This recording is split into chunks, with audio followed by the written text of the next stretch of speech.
Today I wanted to work through one of my favorite advanced abdominal exercises. So this is a plank with a knee to elbow tuck. Now it's one of my favorites because it's a moving plank, which I am a climber. So I do a whole lot of crossing over in my sport.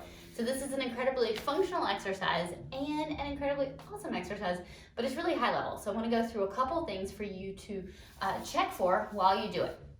So one thing I want you to pay attention to is what's happening at your midline.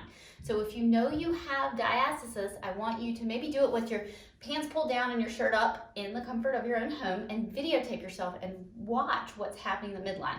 If you kind of set your video camera up, down low, kind of pointing up, you can get a really great angle of what's happening in your abdomen, and you can be able to tell, like, whoa, my diastasis is really bulging out with that.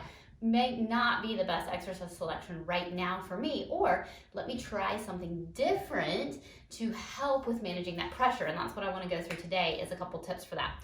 And likewise, I want you to connect with your pelvic floor. So before you try hard exercise, spend a minute lying on your back, relaxing, breathing, and connecting with your pelvic floor.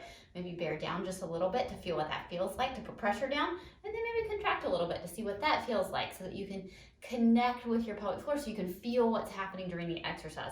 Because when you raise the bar and you go into more difficult exercise, you do have a tendency to bear down more to make that exercise happen, whether that's bearing down on your pelvic floor or putting pressure out in the front of your abdomen.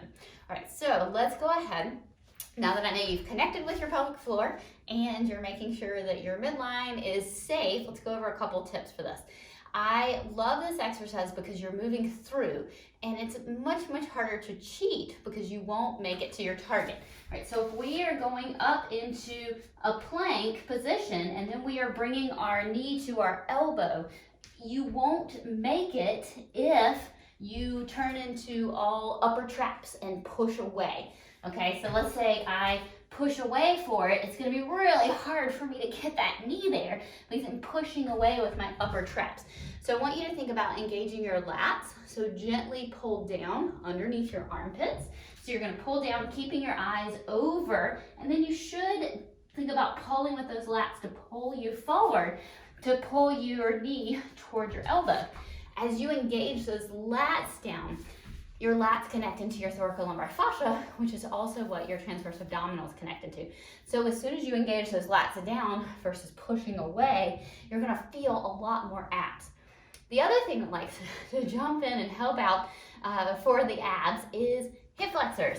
So if somebody turns this into more of a hip flexor exercise than an ab exercise, they're gonna also have trouble reaching their knee to their elbow. You see how my back is a bit arched, and I'm keeping it arched instead of tucking and going into it. So if you tuck and go into it, you are tucking with those abdominal muscles. But if you stay arched, you're gonna have a really hard time getting that elbow to that knee. So I want you to check both of those. The other thing I want you to do is not talk continuously while you do it. Just kidding. I want you to breathe continuously while you do it. So make sure you are inhaling on the way up. You can try exhaling on the way down. If that doesn't feel good, you can switch it around. But just make sure you're breathing and not breath holding. You'll be able to do so many more of these if you breathe through it. All right, so give those tips a try and see if that doesn't make it really easy for you to now get your knee to your elbow.